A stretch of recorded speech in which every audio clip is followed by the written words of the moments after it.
Okay, thanks, Dan.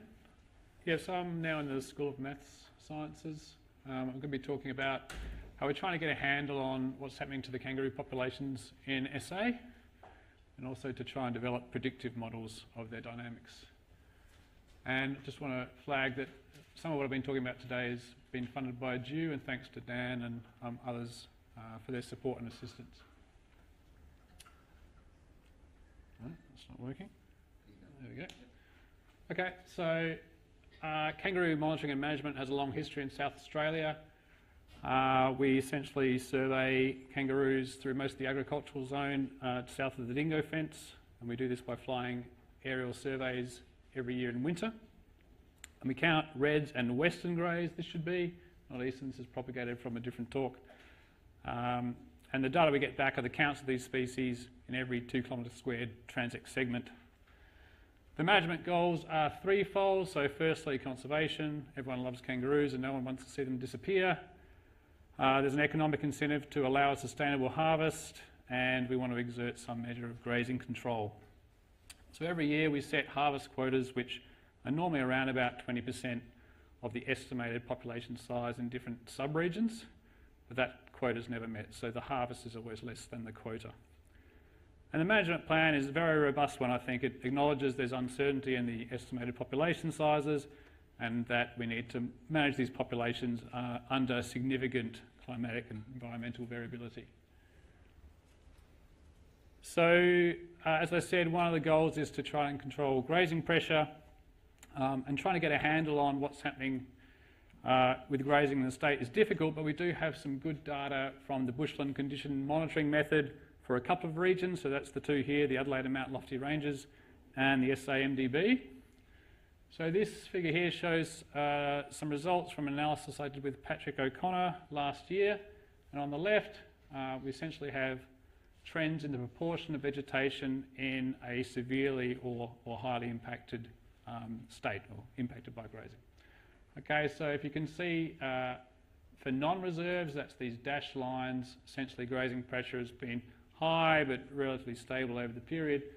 But on reserves, that's these solid lines, grazing pressure has started off lower but then increased so that it's essentially matching the grazing pressure in the non-reserves here.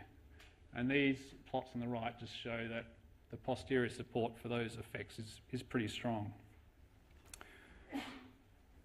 So if we look now at the aerial surveys, the kangaroo data, again this should be western grey kangaroos, and so these plots are showing the trends in the density of this species over time after trying to account for the detectability biases in different habitats, and also the fact that there's some spatial differences in where the surveys are each year. So essentially for this species we can see there's an increasing trend over time, punctuated perhaps by the drought here, the Millennium Drought, and then since the drought a big increase in population, such that in the northern and York region and the MDB we seem to be actually having a sort of an all-time high for this species. For reds the pattern is pretty similar, so again we have a rebound following the Millennium Drought, and again sort of all-time high densities seem to be in the northern and York and the arid lands. Okay, so I guess the project that I'm really keen to do is trying to close this adaptive management loop where we have this monitoring data now, long-term monitoring data, and we have the ability to fit spatial population models for these species to that data. From those we can generate, so we can produce short-term predictions of how they will act under different climate scenarios and management scenarios. And then when we manage or we get a high rainfall event or a drought, we can test the predictions of that model against reality and gradually fine-tune the model further and have greater confidence in its ability to inform how we manage. But one of the problems with fitting these sorts of models is very hard to tell the difference between demographic effects, or the effects of survival and fertility, and dispersal, particularly for animals like this that have an incredible dispersal capacity. And Tony Popel noticed this back in 2007 when he found that the annual rates of increase across large areas of the state over some years were far too high, so these sort of black hotspots with high increases were far too high to be explained by demography. So he surmised that this was essentially due to immigration from surrounding areas. And he also noted that kangaroo dispersal or migration seemed to track rainfall events on occasion, although that was not always completely clear. Okay, so if we're going to develop models of this sort of thing, then we need to incorporate dispersal. So the aims of this project going forward, and this is something of a work in progress, is to actually fit these spatial models to the data and try to accommodate dispersal moderated by these covariates. That means modelling across a grid of cells which is a lot larger than where we actually get the data from. We wanted to actually test the predictive capacity of different models using cross-validation, and then down the track be able to make predictions about how our management and climate might affect the populations. And I don't want to scare you too much, but I'm in maths and I'm contractually obliged to have at least one equation on each slide. So the approach you can take to do that these days is a new approach which sort of comes under the banner of exact approximate inference, which sounds like a tautology or irony or something, but it's approximate because we're approximating the likelihood using a simulation model, and it's exact because there are MC schemes you can use to guarantee that you can still target the distribution, the posterior distribution that you're after. Okay? So in our case, we have our counts for kangaroos, the y's. We have our unknown parameters which govern the relationships with the covariates, that's the theta. And then we have these latent unobserved population sizes. We don't observe the true population size in each cell, that's our x's. And we can actually use a scheme where we're targeting the true joint distribution of the parameters and the states given the data. And that just involves a term for the prize, the probability of the states given the parameters, which we get from our simulation model, and then the standard likelihood component. Okay? And there's a bit of a nice trick here too, in that we don't want to have to put prize on the population size in every single cell across our lattice, and that's going to get impossible to estimate. What we can actually do is just simulate forward from different initial starting values, and then essentially sample a path through the data using the likelihood, or the approximate likelihood of those paths as weights. So that might be too much information for some. Hopefully some found it vaguely interesting. So in the last few minutes, this is something of a work in progress, but I'm just going to take you through a couple of different models for red kangaroos. So here in the first model, we're assuming constant fertility, which is fairly standard for kangaroo population models of this sort. But we're allowing survival to be moderated by rainfall and then static landscape covariates, okay, so habitat.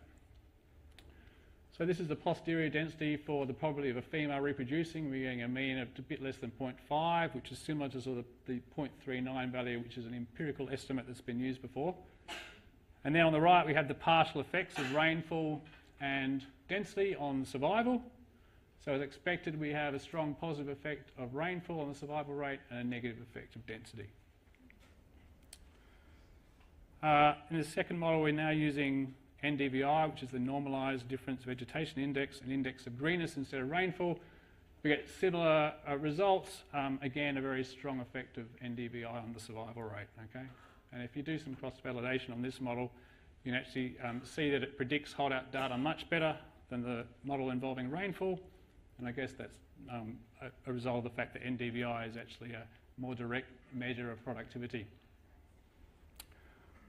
We can add dispersal into this model. So here we're assuming that dispersal is a function of NDVI and the distance between any two cells. And we're estimating a positive effect of NDVI. So kangaroos are more likely to move to cells with a higher NDVI, but an actual decline in dispersal probability as we increase the distance between two cells. Okay, so we're getting very reasonable estimates there. Now, so models like this we could actually use to forecast from our 2017 winter estimate for those 3 quarters that we haven't observed yet. I've done it, but I'm not going to show you it, simply because I want to do some more model selection before I get to that point of putting my money where my mouth is. So in summary, kangaroo populations of reds and eastern greys in the state do seem to have grown substantially since the drought. And in some regions we are getting up to all-time highs, it seems. Where we have data, it looks like grazing pressure is increasing, particularly in reserves.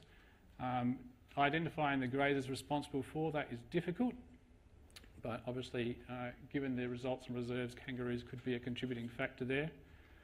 And these new simulation-based methods are allowing us to fit proper mechanistic models to data sets of this sort and produce the sorts of wildlife population models that we might want to use to inform our management. And because we're actually fitting them to data rather than pulling parameters from the literature, we can have a bit more confidence in what they provide us.